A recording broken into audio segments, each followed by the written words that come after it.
Ahoy, Voyagers! Welcome to another roundtable edition of the Hearthside Chat. Today, we'll be looking at mechanics and themes for the new expansion, Voyage to the Sunken City, and of course, we'll have some card reveals too.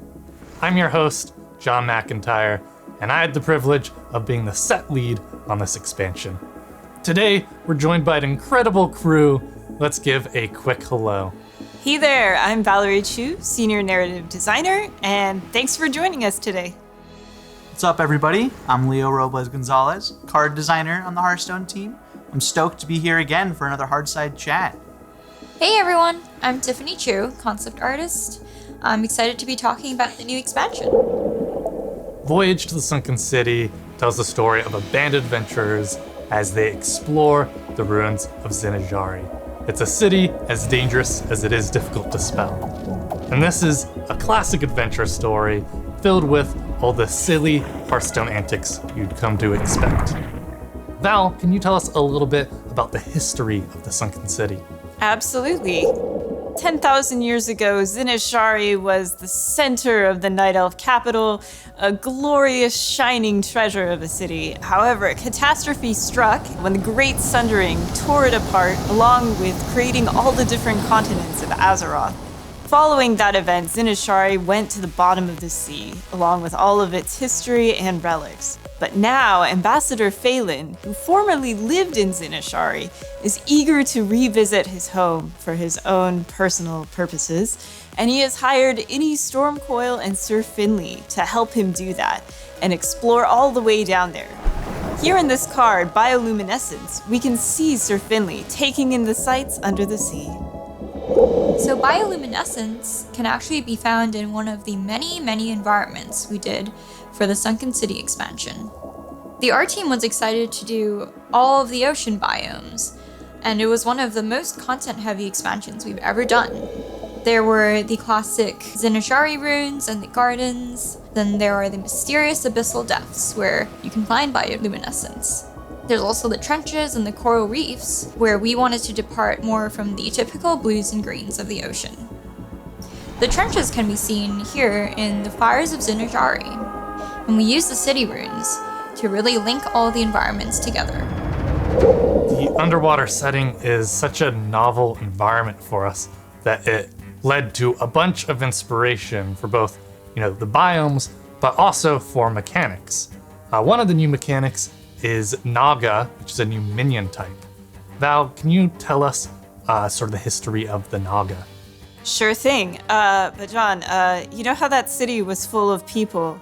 Guess what happened to them after they went to the bottom of the ocean? They acquired snake-like attributes to survive in this underwater setting, and they are all now the Naga. So they have retained their connection to magic and arcane power, but they are also fiercely defensive of their home and hostile toward anyone who is invading, whether it be pirates, explorers, or basically any surface dweller is on their no list.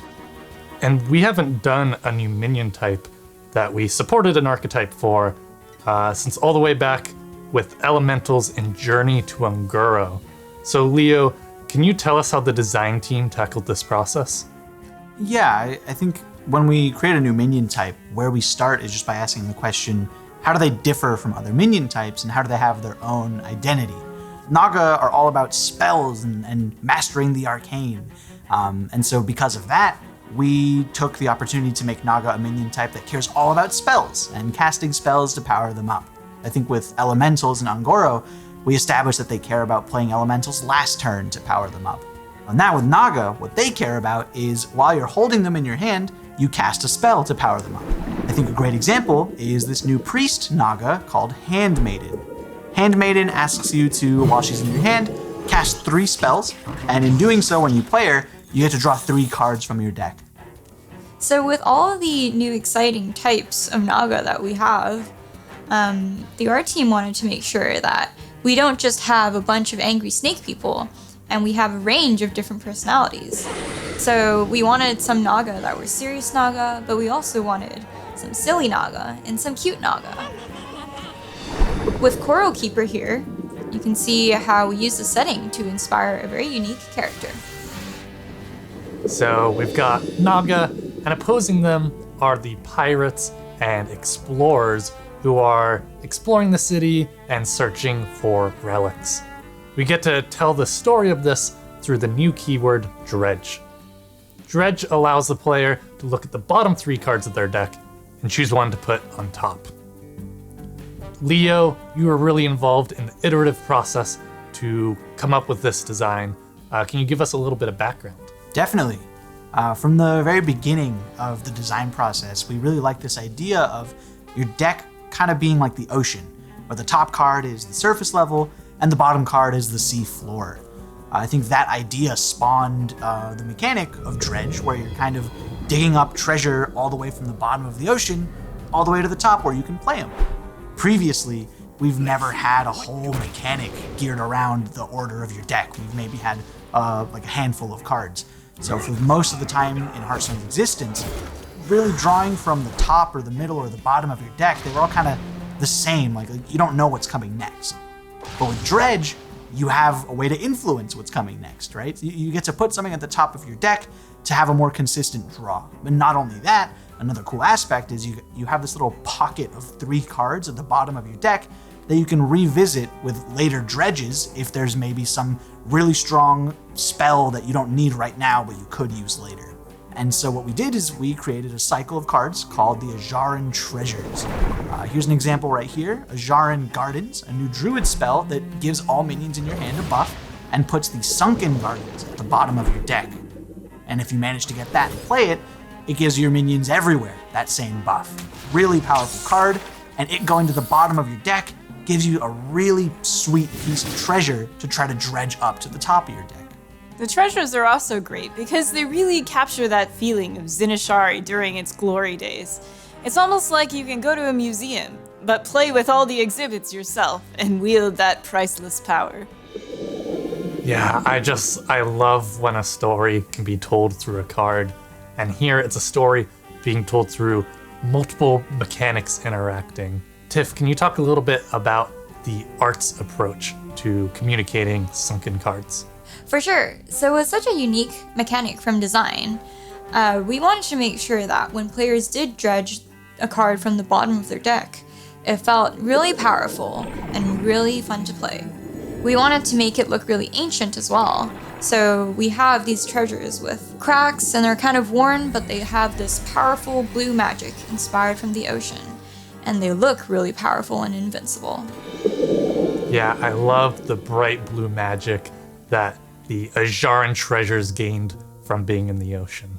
Of course, one thing you would expect to see in the ocean are fish, and we have a fish to reveal right now, Piranha Swarmer. By itself, it's not too intimidating, but get a swarm of these and it quickly becomes dangerous.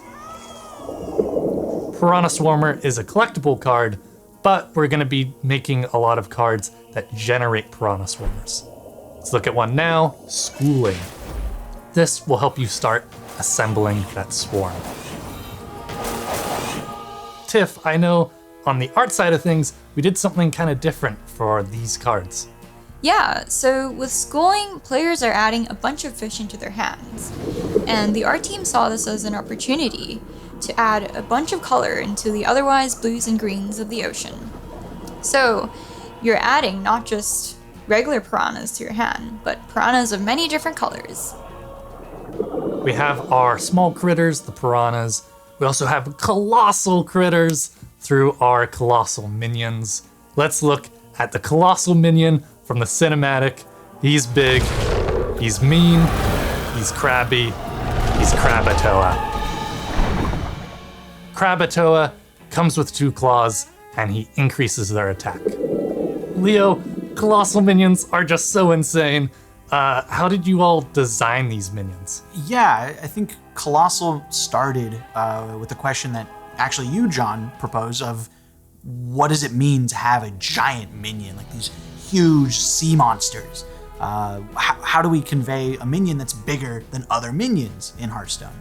And where we ended up was the current design of Colossal, where Krakatoa, for example, whether you play him, summon him, transform into him, whatever, as long as he enters play, he comes with his 2 crab claws. And I think this keyword is while seemingly kind of simple at first, that keyword lets us kind of add a lot more complexity and a lot more just fun mechanics in those token cards that we wouldn't usually do with a card that just summons them like normal. The reason it's an exception is because there's this expectation of this huge monster where all the pieces have their own unique characteristics, and it still feels like one cohesive unit where each piece can call out all the other pieces. And it kind of feels like you're fighting a boss, like in an old retro video game. Cool. I think my favorite thing for Colossal Minions is definitely the art. Tiff, how did the art team bring these characters to life? So design came up with such an awesome minion design that we wanted to make super epic. But as you can imagine, it's a little bit of a challenge for art, because we wanted to make a giant art piece that would span across multiple minion slots. It took a little bit of fine-tuning and tweaking of composition, but eventually we came up with this really, really awesome minion that spawned from your board and occupied multiple minion slots that you could beat up your opponent with. Colossal Minions are sure to make a huge splash in the meta when they come out with Voyage to the Sunken City. That's all we're revealing for today, but I hope you learned something from the different disciplines on the Hearthstone team. I'll see you at the Sunken City. Bye. Peace.